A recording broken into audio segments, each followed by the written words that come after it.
안녕하십니까. 각당복지재단 웰라이프 전문 강사 김종미입니다.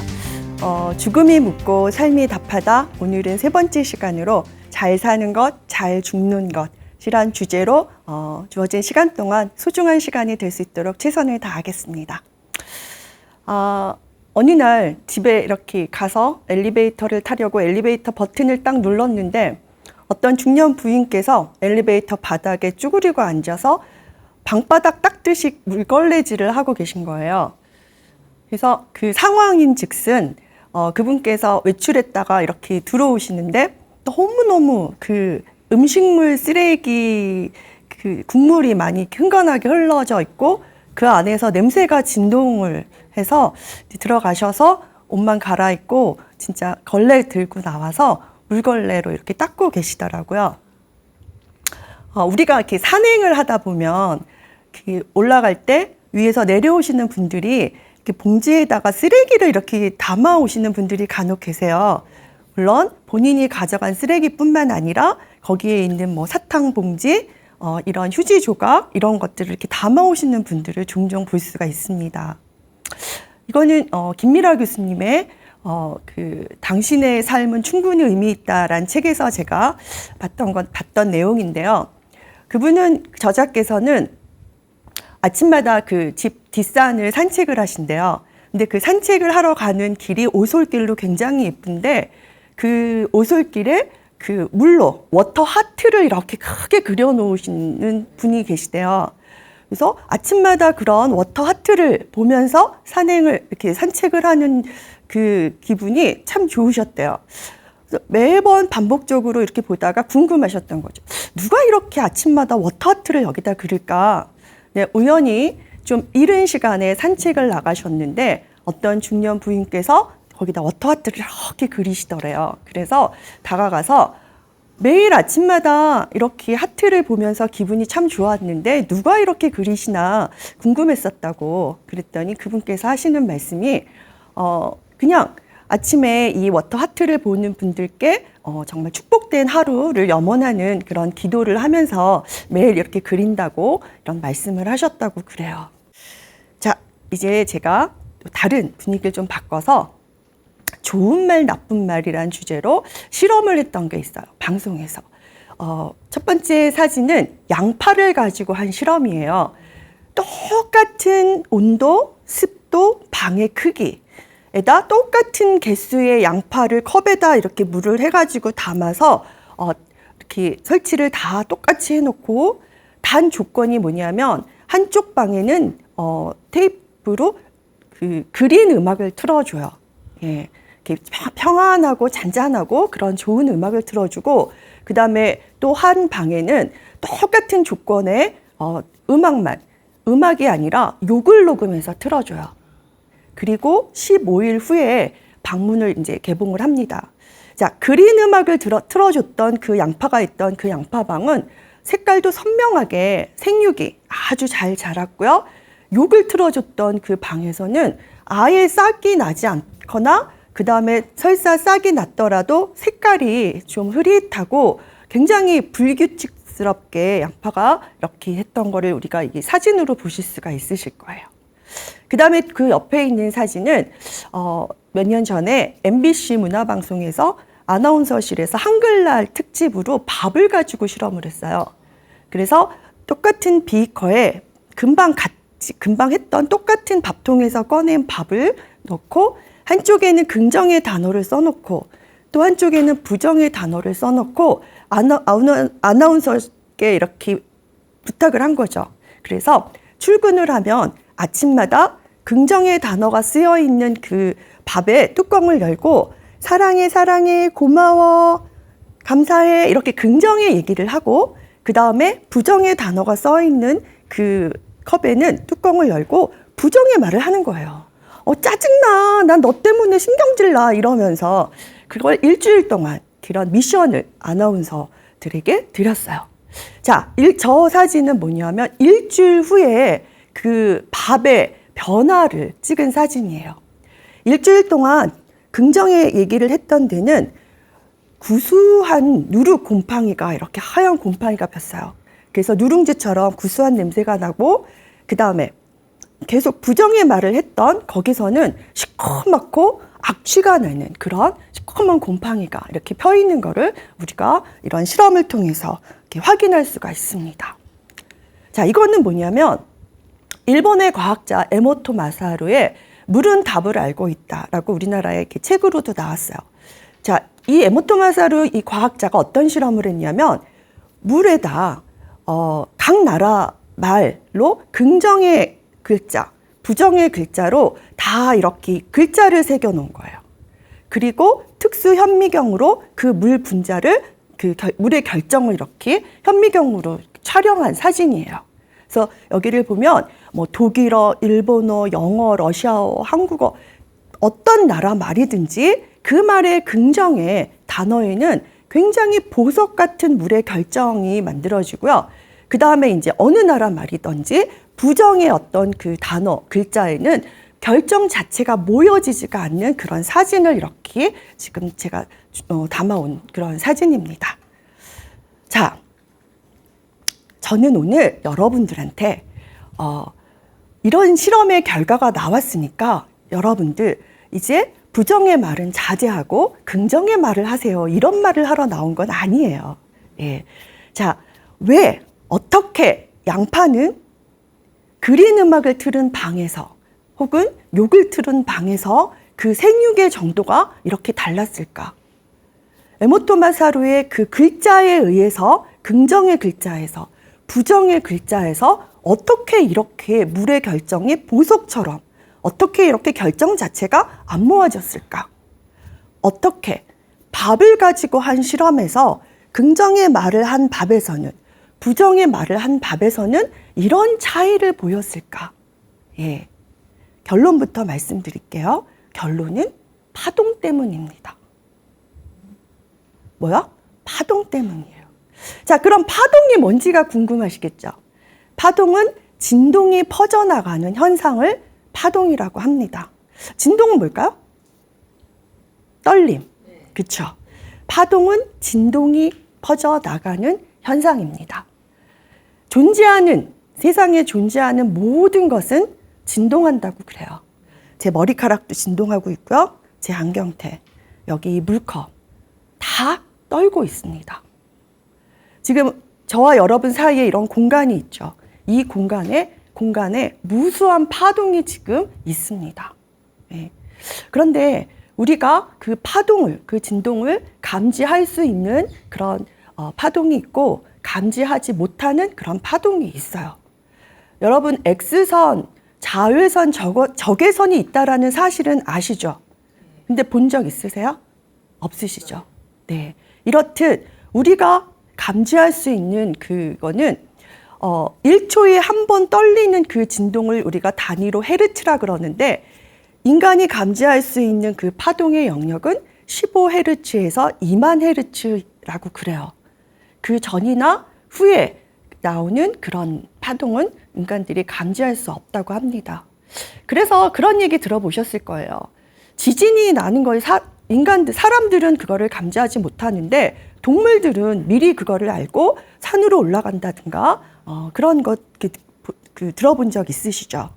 그래서 이렇게 존재하는 모든 것은 뭐한다? 진동한다, 떨고 있다라는 거예요. 여러분 이렇게 선호하는 방송이 있으시죠? 예, 그쵸? 그래서 뭐 불교 방송, 기독교 방송 뭐 이러면 종교 방송이니까 나의 종교 생활을 위해서 거기에 주파수를 맞추면 종교 방송이 나오죠. 또 하루 종일 뉴스가 나오는 채널도 있어요. 거기에 주파수를 맞추면 또 뉴스를 하루 종일 볼 수 있습니다. 이렇듯 우리가 그 방송의 주파수를 맞추면 거기에서 방송이 나와요. 자, 제가 존재하는 모든 것은 다 진동하고 떨고 있다, 파동을 내보낸다 그랬는데 이렇게 주파수가 맞춰지면 방송이 나오듯이 사람들도 제각각 마찬가지인 거예요. 저의 이름을 이니셜로 따지면 KJM이에요. 저는 KJM 방송국이 되겠죠. 저에게 주파수가 맞춰지면 KJM 방송이 나와요. 그럼 방송 내용은 뭘까요? 말과 생각과 행동입니다. 여러분도 다 여러분 방송국을 갖고 계세요. 여러분에게 주파수가 맞춰지면 여러분의 말과 생각과 행동으로 방송을 하게 된다는 거예요. 자, 사람마다 다른 눈으로 세상을 봅니다. 어떤 눈으로? 자기의 주파수에 맞춰져서 그 수준으로 생각을 하고 말을 하고 행동을 해요. 그래서 엘리베이터에 타서 김치국물 냄새에 악취가 진동을 하면 이거 너무 짜증나, 도대체 누구야 하면서 분노를 표현하는 사람이 있을 테고요. 나하고는 전혀 무관한 일이야 라면서 그냥 이렇게 무심하게 무관심하게 지나치는 사람이 있는가 하면요, 얼른 집에 올라가서 물걸레를 들고 와서 쭈그리고 앉아서 닦는 분도 계시다는 거예요. 산에 올라가서 내가 먹은 쓰레기를 버리고 오는 사람도 있는가 하면요, 이렇게 내 쓰레기는 물론이고 뭐예요? 남이 버린 쓰레기까지 이렇게 주워오는 사람도 있어요. 불특정 다수인, 아무도 한 번도 본 적이 없는 사람들을 위해서 아침마다 축복의 그런 기도를 보내는 그런 어떤 중년 부인도 있다는 거죠. 이렇듯 사람마다 다른 눈으로 세상을 봅니다. 어떤 눈? 자신의 의식의 눈으로, 의식의 수준으로. 네. 제가 지금 의식 수준 이런 얘기를 했는데요. 이런 의식 수준을 수치화한 사람이 있으세요. 의식혁명이라고 데이비드 호킨스 박사, 정신과 의사이신데 이분께서 인간의 의식의 수준을 수치로 나타냈어요. 그래서 여러분 왜 그 한의학과 그 서양의학의 차이는, 서양 그 병원에 가면 아프다 그러면 이렇게 피를 뽑고 뭔가를 다 그 수치화를 하잖아요. 서양 사람들이 이런 수치를 내는 거를 되게 선호하는 것 같아요. 동양에서는 이렇게 처음에 맥을 보거나 이러잖아요. 의식의 수준도 이렇게 수치로 나타낸 거예요. 그래서 피를 뽑아서 혹은 어느 기계에 들어가서 당신의 의식 수준은 어디쯤입니다 라고 나오면 너무 명쾌할 텐데 아직 그런 단계는 아니고요. 이렇게 의식의 수준을 수치화해서 나온 책이 바로 데이비드 호킨스 박사의 의식혁명이라는 책이에요. 바로 이 호킨스 박사는 마더 데레사 수녀님이 세계적인 영적인 스승이라고 극찬을 하시기도 했습니다. 그리고 이렇게 어떻게 인간의 의식의 수준이 이렇게 수치화하게 되었느냐는 거는 그 첫 번째 시발점이 우리의 몸은 내 몸에 좋은 음식이 뭐고 나쁜 음식이 뭔지를 알고 있어요. 나는 의식하지 못하더라도 내 손에 이렇게 쥐어진 음식이 내 건강을 해치는 건지 아니면 건강을 좋게 하는 건지 이런 이론은 벌써 나와 있습니다. 운동역학, 응용운동역학 이런 이론이 나와 있어요. 호킨스 박사는 바로 여기서부터 시작을 했습니다. 우리의 몸이 다 알고 있어? 몸에 좋은 게 뭔지 나쁜 게 뭔지를?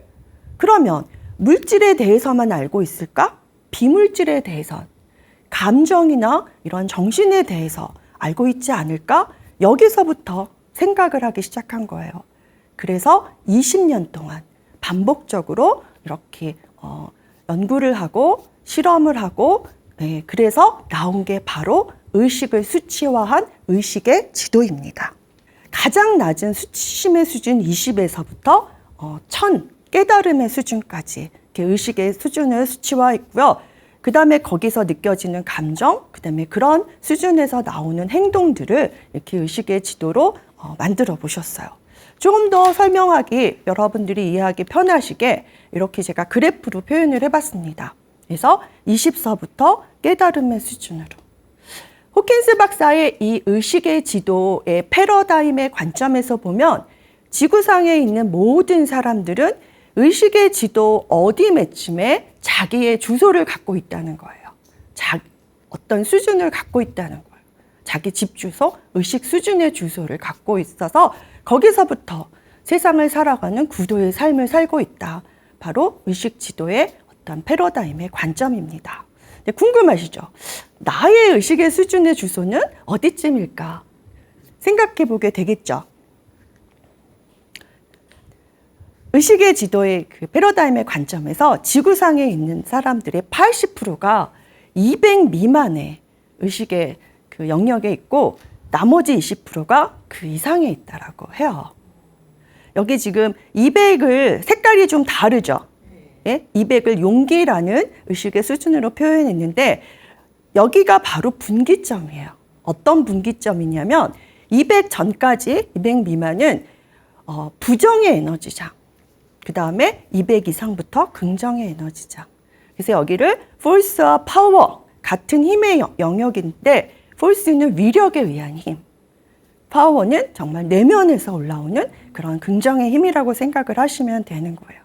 예. 그래서 그러면 내가 만약에 욕망의 수준에 있다. 그럼 여기 있는 사람은 저 위에 용기나 자발성이나 사랑의 경험은 할 수 없을까요? 만약에 자발성 310, 포용 350의 어떤 그 영역에 있는 사람은 슬프거나 무기력하거나 분노를 경험하지 않을까요? 아니겠죠. 맞아요. 아래에 200 미만의 어떤 주소를 갖고 있는 의식 수준의 사람도 올라갈 수 있어요. 좋은 말씀을 듣거나 어떤 훌륭한 분의 상황을 보고 감동을 하거나 에너지장이 좋은 어떤 종교단체 이런 데 가면 굉장히 평화롭고 기쁘고 사랑이 넘치는 경험을 할 수가 있고요. 또 높은 에너지장에 있는 사람이 살면서 정말 슬픔을 겪을 수 있고 자존심에 상처를 입을 수 있고 다 경험을 할 수 있어요. 그런데 중요한 건 내 몸에 맞지 않는 옷이에요. 그래서 그곳에 오래 머물러 있을 수가 없다는 거예요. 그래서 잠시 내려왔다가 잠시 올라갔다가 다시 자기의 편안한 그런 주소, 집으로 찾아가게 되어 있다는 거죠. 의식 지도에 대한 이해를 좀 더 하시기 쉽게 제가 사례를 하나 소개를 해드릴게요. 사람마다 다른 눈으로 세상을 봐요. 어떤 눈? 의식의 수준별로. 네. 대도시의 깨끗하고 화려한 동네에 남루한 옷을 입은 노인이 혼자서 호화 저택의 모퉁이에 기대어 서 있다. 의식의 여러 수준에서 노인이 어떻게 보이는지 한번 생각해 보자.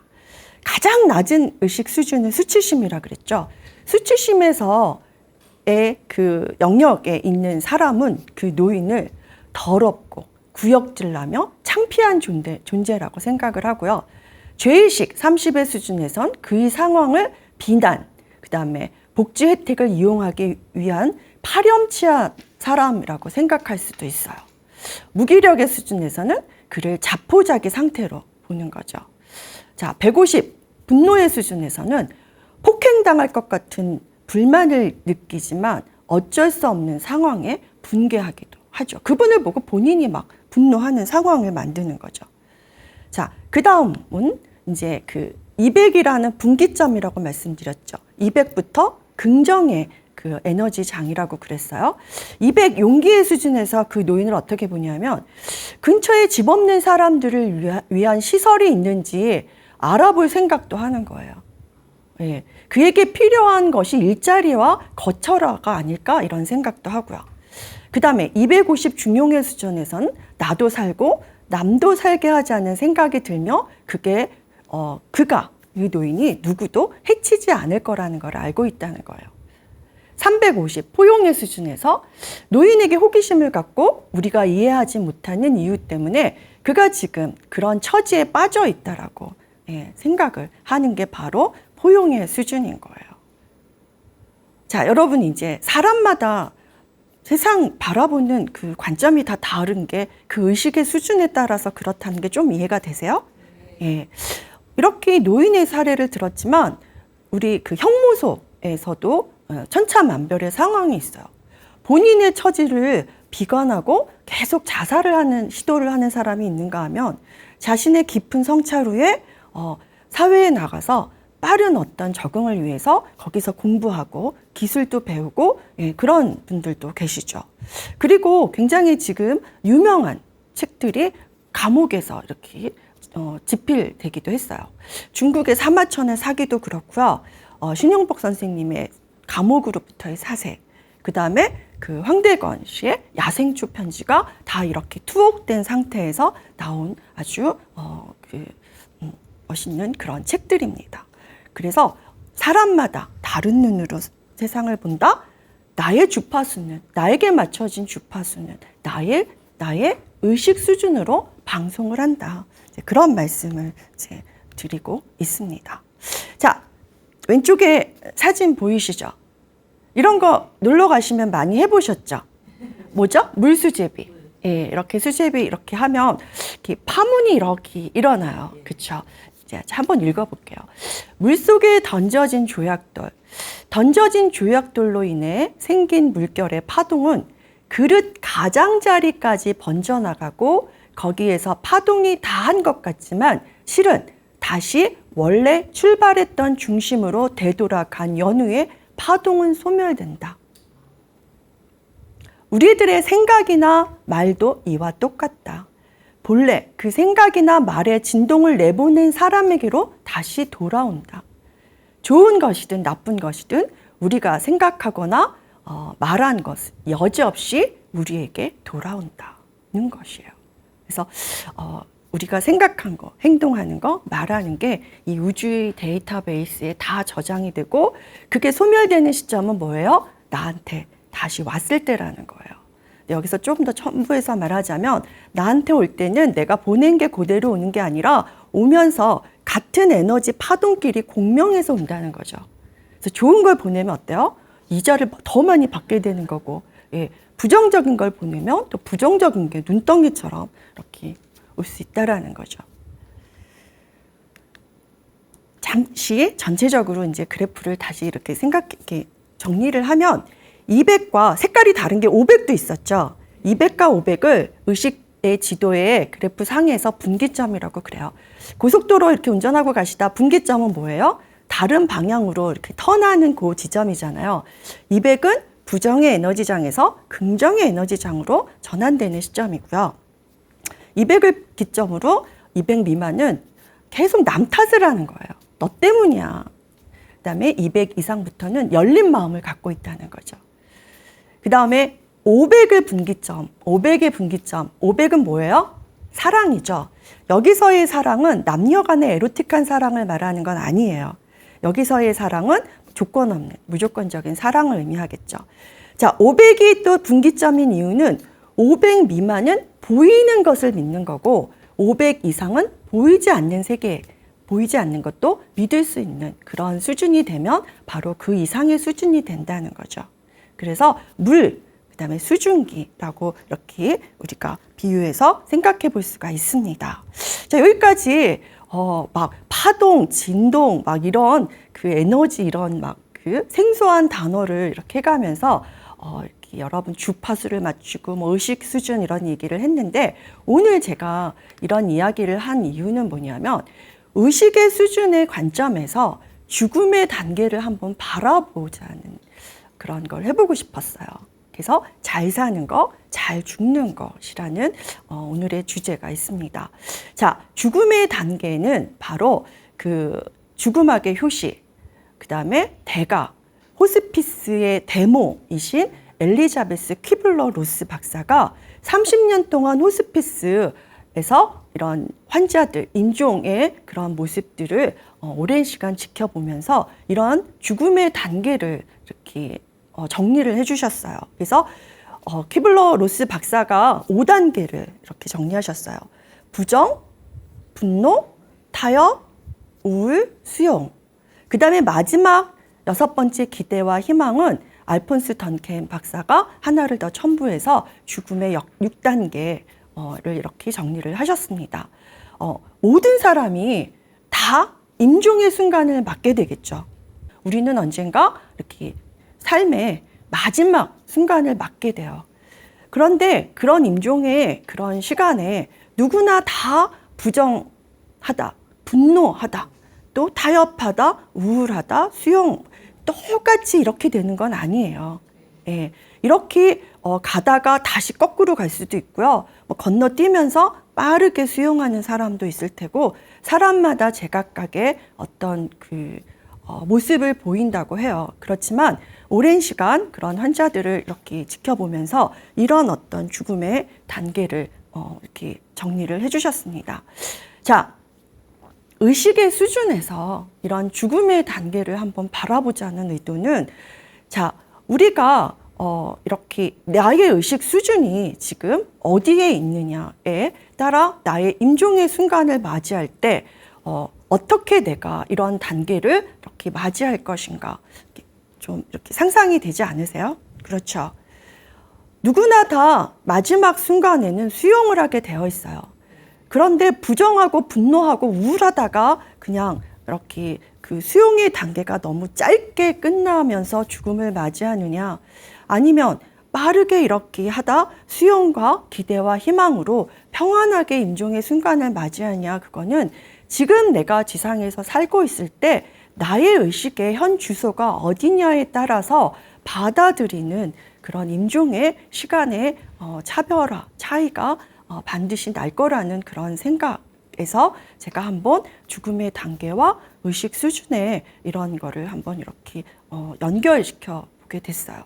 어떠세요? 이해가 좀 오시나요? 네. 내가 지금 되도록 200 이상의 긍정의 에너지 장에 이렇게 있을 때 어떤 임종의 순간을 맞게 하기 위해선 지금 이 순간을 어떻게 살아야 될까요? 잘 살아야 돼요. 예, 세상을 바라보는 나의 관점, 또 긍정적으로 내가 나에게 주파수가 맞춰졌을 때 나에게서 나오는 말이나 행동이나 생각들이 다 이렇게 긍정적인 어떤 에너지 장으로 연결되어 있을 때, 그렇게 내가 나의 의식 수준의 현 주소를 파악하고 그리고 나의 의식 수준을 이렇게 옮겨가려고 노력하는 그 삶 자체가 잘 사는 삶이고, 그리고 나의 죽음을 준비하는 그런 삶이 될 거라는 그런 생각에서 한번 얘기를 나눠봤습니다. 자, 이런 얘기 들어봤죠? 뭐예요? 공수래, 공수거. 우리는 빈손으로 와서 빈손으로 가는 거야. 근데 제가 마지막에 물음표를 이렇게 해놨어요. 예, 진짜 여러분 빈손으로 와서 빈손으로 갈까요? 어떻게 생각하세요? 오늘 이런 얘기 들어보니까 뭘 가져갈 것 같으세요? 나의 의식의 주소를 가져간다는 의식 지도의 패러다임의 관점에서 보면 우리는 나의 의식의 현 주소를 그대로 가져간다고, 그런 취지에서 제가 이거를 한번 이렇게 만들어 봤습니다. 자, 이거는 이 문장들은 2차 시 죽음 넘어 사후의 세계에서 제가 다 말씀을 드렸던 내용이에요. 근데 오늘 의식 지도의 패러다임의 관점에서 이 내용이 너무너무 이렇게 잘 그 내용이 어우러지게 되어 있어요. 인간은 사후에도 여전히 인간이다. 기억이 나실 거예요. 그리고 영혼, 지상 그대로의 세계가 재현이 된다라고 말씀을 드렸습니다. 그래서 그 포도주를 좋아하는 사람은 사후 세계에 가서도 포도주를 이렇게 마시면서, 또 음악을 좋아했던 사람은 사후 세계에서도 음악을 이렇게 듣는, 이렇게 어떤 똑같이 이렇게 연결이 된다라는 거예요. 영적 물질, 영적과 물질이라는 건 상반되는 그런 가 합쳐져 가지고 영적 물질이라고 얘기를 해요. 여기서 우리가 말하는 게 바로 뭘까요? 에너지를 의미한다고 할 수 있겠죠. 개인의 마음이 빚어낸 우주입니다. 개인이 마음이 빚어낸 우주. 개인이, 여러분 그거 기억 혹시 나실까요? 그 지중해 성자 다스칼로스라는 신비주의자가 친구가 죽었어요. 근데 지상에서 살 때 노름을 굉장히 이렇게 좋아하는 그런 친구예요. 그런 친구가 사망을 해서 한번 체외 이탈을 해서 사후 세계를 가봤더니 그곳에서도 여전히 뭐 하고 있어요? 노름을 하고 있다는 거예요. 그래서 그 친구를 데리고 그 다스칼로스 께서 이런 데도 있어. 그래서 그 에너지 수준이 높은 에너지장에 그 친구를 이렇게 데려갔어요.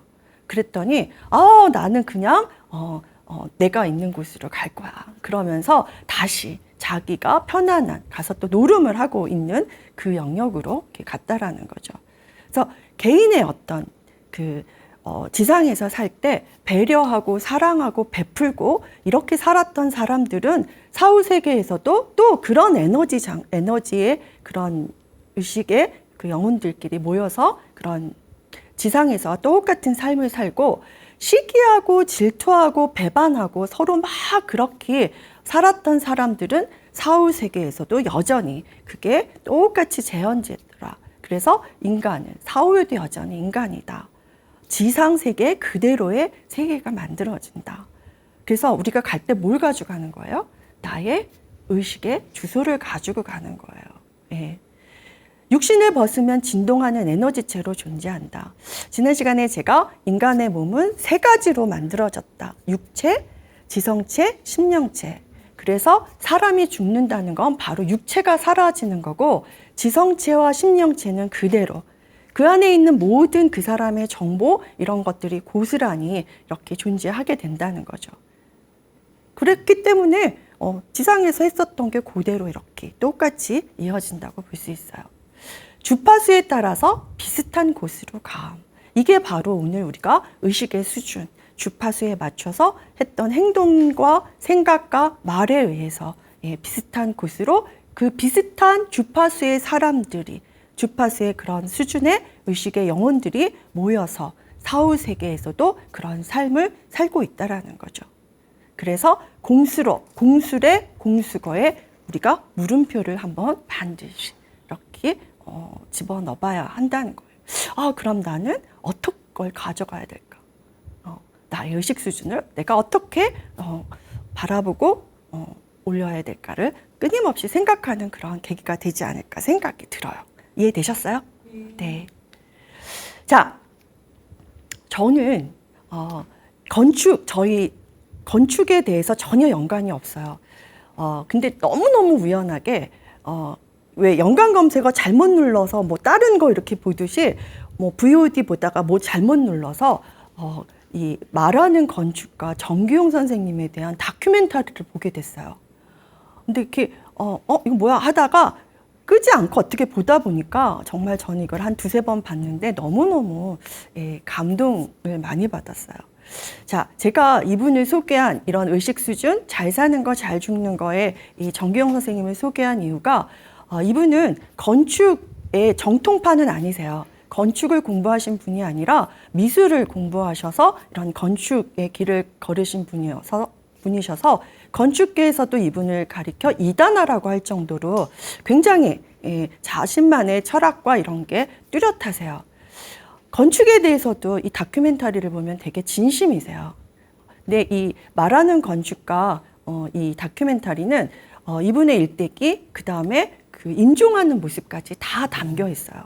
그래서 죽음에 대해서 이분의 그 성찰과 그다음에 임종의 모습이 정말 잘 살고 그다음에 그러셨으니까 이렇게 아름다운 모습으로 임종을 맞이하시는구나 이런 생각을 하게 하는 그런 거였습니다. 자, 한번 읽어볼게요. 죽는 준비를 단단히 해야 한다. 산다는 것이 무엇인지, 왜 사는지, 세상이 무엇인지, 나는 누구인지, 어떻게 살았는지, 가족은 무엇인지 하는 근원적인 문제들을 다시 곱씹어보고 생각해보고 그러면서 좀 성숙한 다음에 죽는 게 좋겠다. 이거 인터뷰할 때 모습이 암투병으로 정말 굉장히 야위어서 그런 모습이었어요. 그런데 제가 되게 인상적이었던 건 정말 눈에서는 레이저가 나오는 것 같았어요. 한마디로 위험이 있어야 되겠다. 밝은 눈빛으로 초롱초롱한 눈빛으로 죽음과 마주하는 그런 인간이 되고 싶다. 정말 그렇게 눈에서 레이저를 쏘시면서 초롱초롱하게 죽음을 이렇게 직면하는 그런 모습이었습니다. 이분이 병원에서 이제 임종에 가까워지는 그 시점에 어떤 장면이 나오냐면 이제 밖에 나가자고 이렇게 그 지인분들에게 말씀을 하셨던 거예요. 그랬더니 침상을 그대로 갖고 굉장히 그 늦가을 내지 초겨울의 날씨인데 침상을 이렇게 침대를 옮겨서 이렇게 그 자연으로 나왔었어요. 그래서 이분이 정말 그 나오지 않는 그런 목소리로 하신 말씀이 되게 인상적이었어요.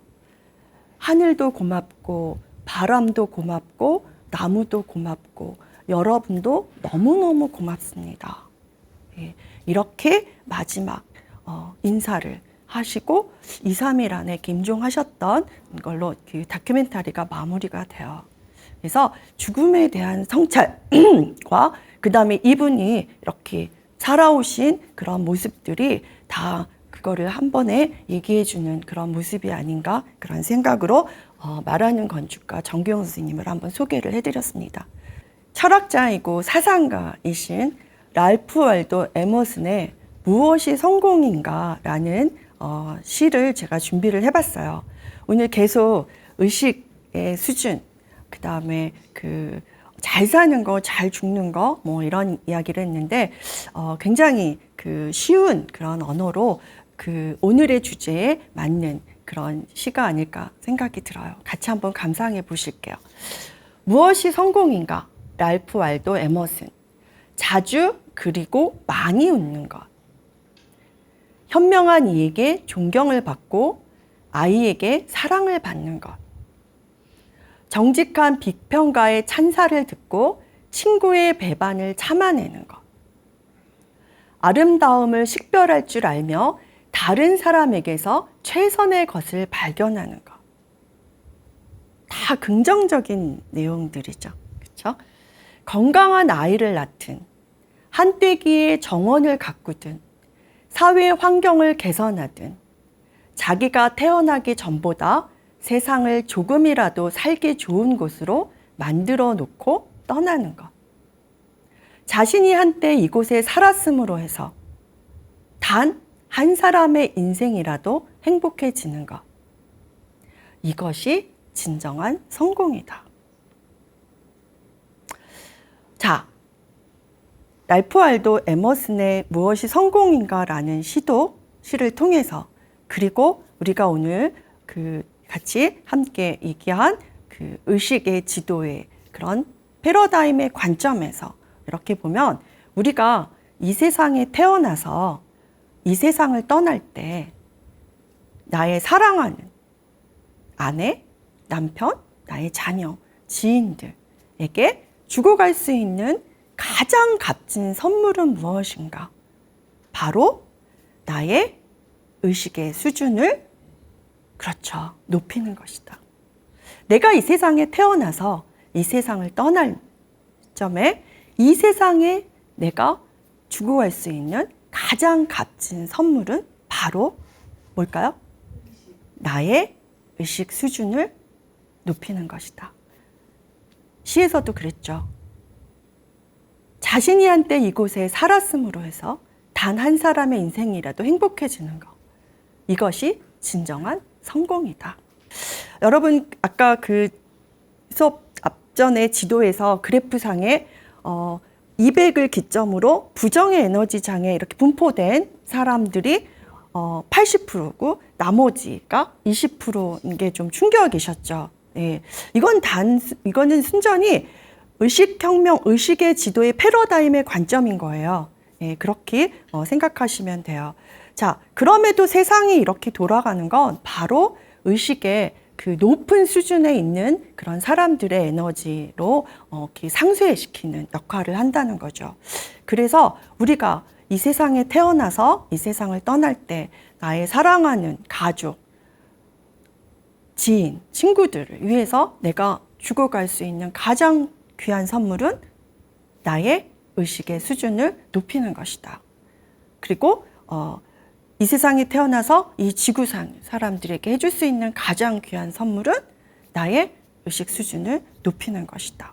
그래서 나에게 주파수가 맞춰져서 나의 의식의 수준에서 생각하고 말하고 행동이 나가겠죠. 저는 의식의 지도를 만나고 굉장히 개인적으로 충격이었어요. 그래서 아까 남루한 노인의 대도시의 남루한 옷을 입은 허름한 노인을 바라보는 수준을 이렇게 의식의 수준별로 차이가 났잖아요. 저는 저 혼자서 제 상황을 가지고 의식의 지도를 막 만들었었어요. 그래서 딸아이 이렇게 키우면서 그다음에 제가 어떤 상황에 부닥쳤을 때 그러면서 거기에 맞게 20의 수준에서 이러니까 어떤 반응이 나갈까 하니까 그거를 막 만들어 보니까 나오더라고요. 뭐가 나올까요? 제 수준이 나오더라고요. 예, 여러분 한번 기회 되시면 어떤 나에게 탁 닥쳐온 어떤 그런 문제를 탁 객관적으로 놓고 이렇게 의식의 지도의 그 패러다임에 맞게 그 특징에 맞게끔 한번 내가 그거를 이렇게 말로 풀어보는 거예요. 얘기로. 이때 어떤 얘기를 할 것인가. 그러다 보면 너무너무 적나라한 나의 모습을 보게 되는 그런 상황을 만나게 돼요. 그렇게 자기 성찰을 이렇게 하면서 내가 이렇구나. 그리고 이런 상황을 높은 수준에선 이렇게 바라볼 수도 있겠구나. 이런 거를 이런 거 했다고 갑자기 내가 수준이 높아지거나 그러진 않아요. 그렇지만 여러분 고무줄 같은 원리를 이렇게 잡아당기면 늘어나죠. 늘어났다가 탁 놓으면 제자리로 오죠. 그런데 자꾸 당기면 어때요? 늘어나요. 네, 고무줄의 원리처럼 자꾸 나의 의식의 그런 그 위치를 이렇게 자꾸 고무줄 늘리듯이 이렇게 해보는 게 좋아요.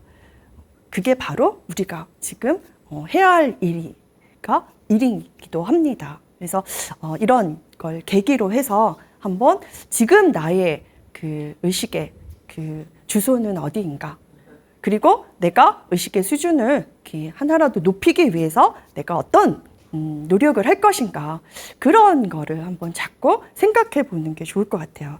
이런 강의장에 자꾸 나를 노출시키고, 그리고 내가 생각하는 저분 정말 의식 수준이 높아 라는 분을 자꾸 만나시려고 하는 거예요. 만나고 그 사람을 본받으려고 하고, 여러분 아마 각자 삶에서 지인 중에서 되게 저분 본받고 싶어 하는 분들 다 계실 거예요. 이제 그런 분도 이렇게 자꾸 따라 하려고 하시고, 그 다음에 의식의 장이 높은 그런 게 자꾸 나를 자꾸 데리고 가는 거죠. 노출시키는 거죠. 그래서 그렇게 하나하나 연습하고 노력할 때 바로 우리가 랄프 월도 에머슨의 말처럼 바로 그것이 진정한 성공의 길이 되는 거고, 그 다음에 우리가 오늘 얘기했듯이 잘 살고 잘 죽는 그런 길이 된다라고 얘기할 수가 있겠습니다. 자, 오늘 그럼 여기까지 수업을 마치도록 하겠습니다. 감사합니다.